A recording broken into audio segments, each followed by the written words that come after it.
Drage gledalke in gledalci, lepo pozdravljeni. V današnjih dogodkih se bomo najprej odpravili v Veliko Polano, kjer v nedeljo odpirajo znameniti Pomurski poletni festival. Nato pa bomo pokukali v pokrajinsko in študijsko knjižnico Murska Sobota in se pozanimali o njihovih poletnih projektih za odrasle. Čez 4 dni se bo v Veliki Polani, tako kot vsako leto ob tem času, začelo pestro enotedensko dogajanje, ki bo ponudilo vse od lutkovnih predstav za otroke do večernih koncertov za odrasle. Začenja se namreč tradicionalni Pomurski poletni festival.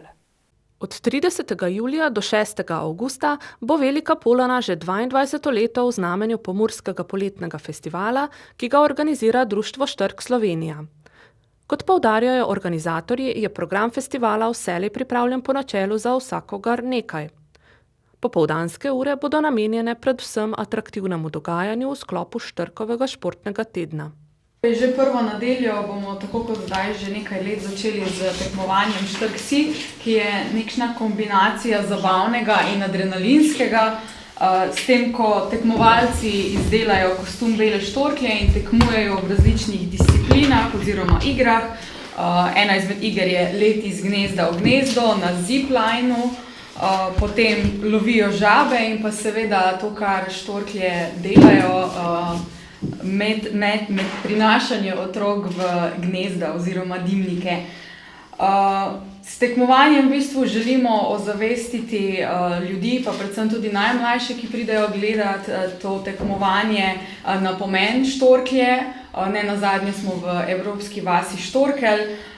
Za te najmlajše pa bomo isti dan oziroma istočasno pripravili tudi mini planico, ki je pa v bistvu namenjena otrokom starim od 6 do 12 let, tako da je tudi za njih tisti dan pripravljeno nekaj adrenalinskega, in sicer gre za sestavljivo smučarsko skakalnico, kjer se izvajajo pravi smučarski skoki na otrokom prilagojen in varen način.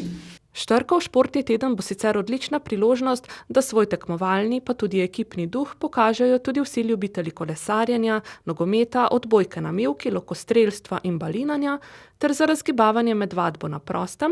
Za piko na i pa bo zadnjo nedeljo potekala še tradicionalna kmečka olimpijada.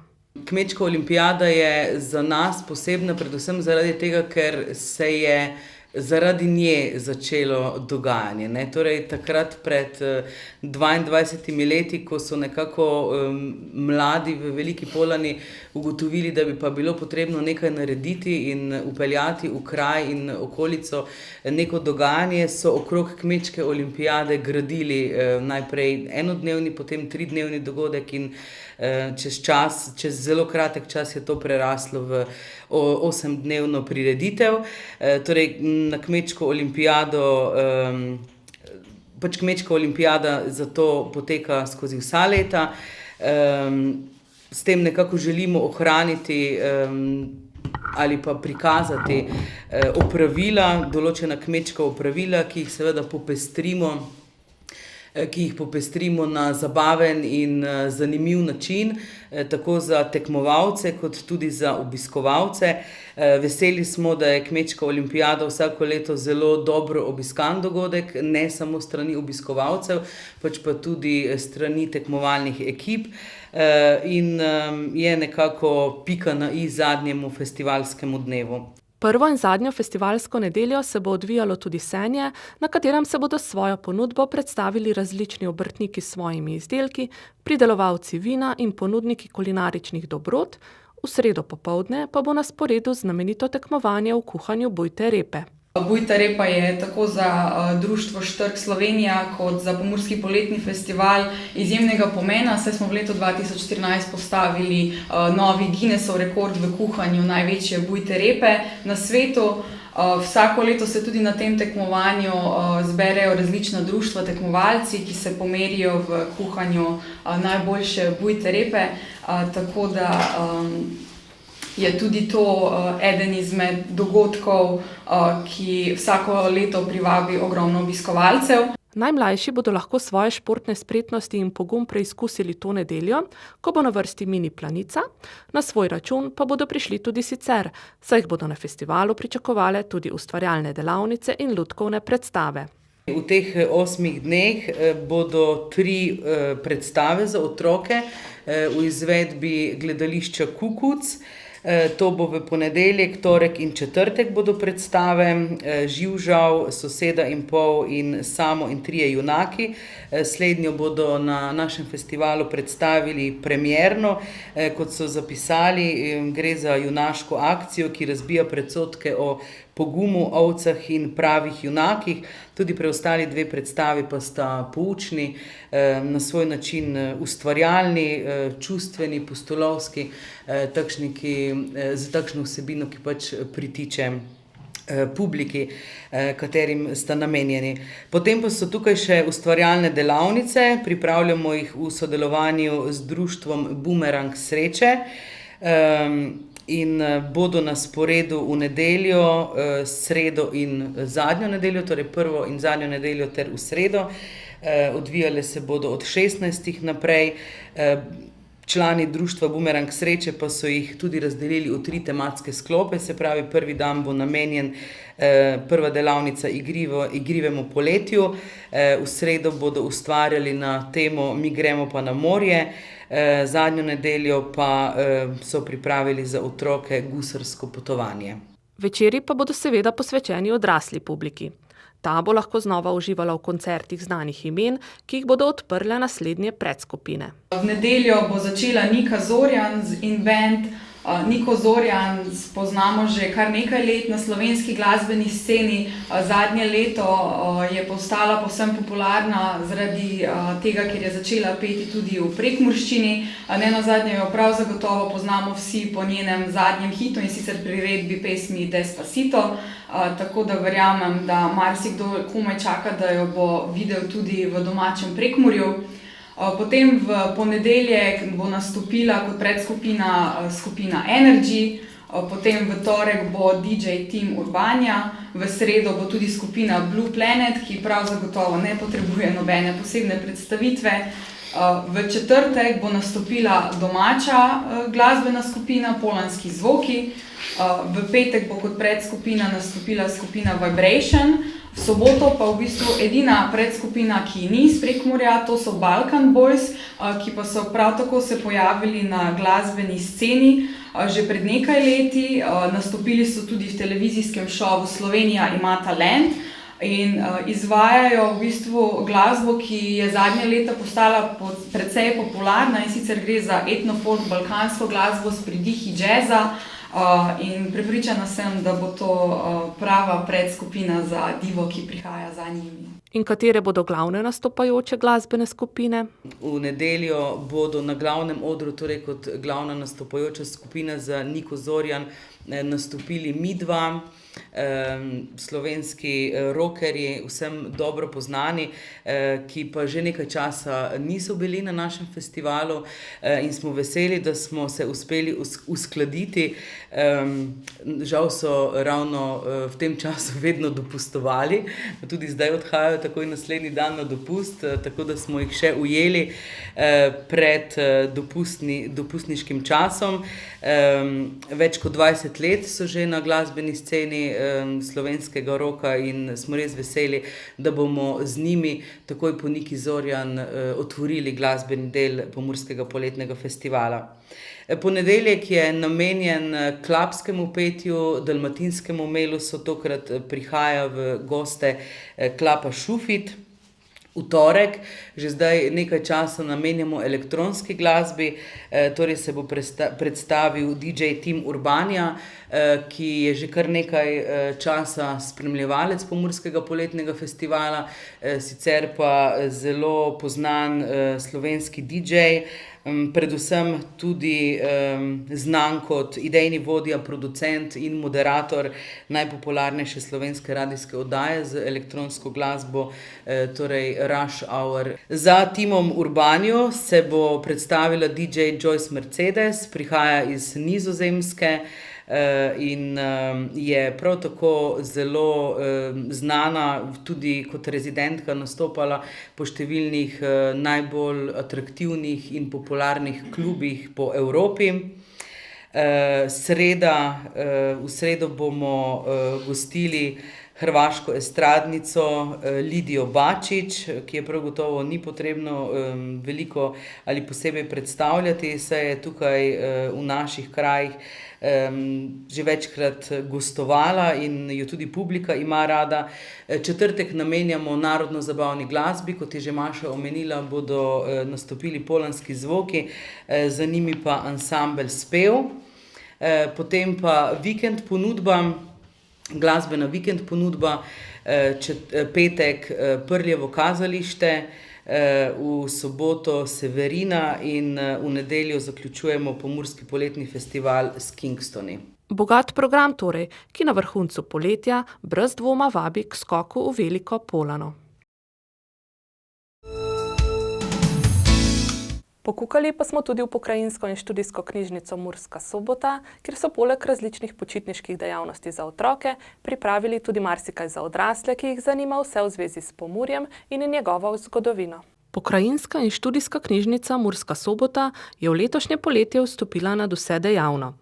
Če jo obiščete v teh vročih dneh, lahko tam tako med drugim izveste marsikaj o izseljenskih časopisih v prekmurščini, o protestantizmu na prekmurskih tleh nekoč in danes, ali pa si naberete kupček zakladnic. To je knjig, ki jih knjižnica ponuja v sklopu nove domoznanske bralne značke. Domoznanska bralna značka zakladnice je letos dejansko prvič. Zanjo pa smo se odločili, ker knjižnice hranimo bogate zaklade pisne kulturne dediščine in želeli smo nekako tudi to kulturno dediščino, lokalno zgodovino in vsebine, ki se nanašajo na to naše območje, približati našim bralcem, lokalni skupnosti in seveda tudi oživiti. Gre pa za projekt vseh 4 knjižnic na pomorskem območju, torej Pokrajinske in študijske knjižnice Murska Sobota, potem knjižnice Kulturni center Lendava, splošne knjižnice Ljutomer in pa javnega zavoda knjižnice Gornja Radgona. Bralni seznam vključuje strokovno in leposlovno literaturo ter tudi besedila v prekmurščini. Pri izboru gradiva smo upoštevali 2 kriterija, torej da prihaja ali avtor z pomurskega območja, torej iz Prekmurja, Prlekije oziroma Porabja, ali pa se vsebina nanaša na to območje. Tako da potem smo tudi nekako v skladu s tem oblikovali bralni seznam, ki v celoti obsega 50 del. Do konca poletja je sicer treba prebrati 4 knjige seznama, vsi sodelujoči pa bodo tudi nagrajeni. Bralna značka zakladnice dejansko poteka v času poletja, to je od 21. junija pa do 22. septembra. Potem do konca septembra je potrebno oddati listek, ki je zraven pri zloženki, torej na katerega se napišejo prebrana dela in avtorji, pa tudi nekaj misli oziroma vtisov, ki so se porodile ob samem branju del. Zdaj, zaključna prireditev pa bo v mesecu oktobru, verjetno v okviru domoznanskega večera, kjer bodo podeljena tudi priznanja in pa seveda knjižne nagrade. V soboški knjižnici pa si lahko še vse do jeseni ogledate tudi 2 z domoznanstvom povezani razstavi. Ena izmed njiju je bila pred kratkim odprta na srečanju slovenskih zdomcev in izseljencev Dobrodošli doma, ki je potekalo v Rakičanu, prikazuje pa izseljenske časopise v prekmurščini, ki so izhajali v Betlehemu v Ameriki. To so časopisi naših prekmurskih in porabskih izseljencev, ki so se konec 19. stoletja začeli izseljevati v tujino, pač v želji po boljšem zaslužku in seveda tudi po boljšem življenju. Kaj kmalu po njihovi naselitvi se je potem tudi začela oblikovati ta publicistična dejavnost, seveda tudi splošna literarna. In seveda sadovi so potem ti časopisi, ki so izhajali od 1916 pa do 1954. Vsi časopisi so pisani v prekmurščini in sicer v madžarskem črkopisu. Se pravi, ta madžarski črkopis ni bil zamenjan niti po letu 1913, ko se je sicer v Prekmurju začela gajica. To pa zato, ker so ti izseljenci najbolje poznali besedila v madžarskem črkopisu. V tem črkopisu so torej doma brali, se učili in to jim je bilo tudi najbližje, tako da je potem so ga ohranili vse do konca izhajanja. Ti časopisi so bili v glavnem katoliški ali evangeličanski. Glavni pobudniki in tudi tisti nosilci teh časopisov so bili torej duhovniki ali pa drugi izobraženci, ki so si seveda prizadevali za obstoj domače prekmurske besede, jezika v tujem okolju. Res pa je, da so se torej naši izseljenci zbirali okrog cerkva, tam je bilo tisto glavno prizorišče njihovega družabnega življenja in tudi potem je iz tega izhajalo časopisje. Vsebina je bila zelo različna, seveda poleg verske, tudi gospodarska, socialna, informativna, o dogodkih doma, potem po svetu, tako da je bilo vsega po malem, lahko rečem. Vse te časopise so si tudi naši Prekmurci lahko naročali torej v domovino, torej sem v Prekmurje. Poleg tega pa so imeli prekmurski izseljenci v Betlehemu in drugod tudi na voljo, da so si torej publikacije, časopise, ki so izhajali tukaj, lahko naročili v Ameriko. Tako da so bili hkrati in eni in drugi obveščeni o dogajanju doma. Razstavljene časopise si lahko skozi razstavo v knjižnici ogledate vse do jeseni, tudi sicer pa jih hrani soboška knjižnica. Res pa je, da imamo zelo malo ohranjeno tega gradiva. Največ gradiva je še od časopisa Amerikanski glas Slovencev, medtem ko imamo preostale v zelo majhnih izvodih oziroma nakladah.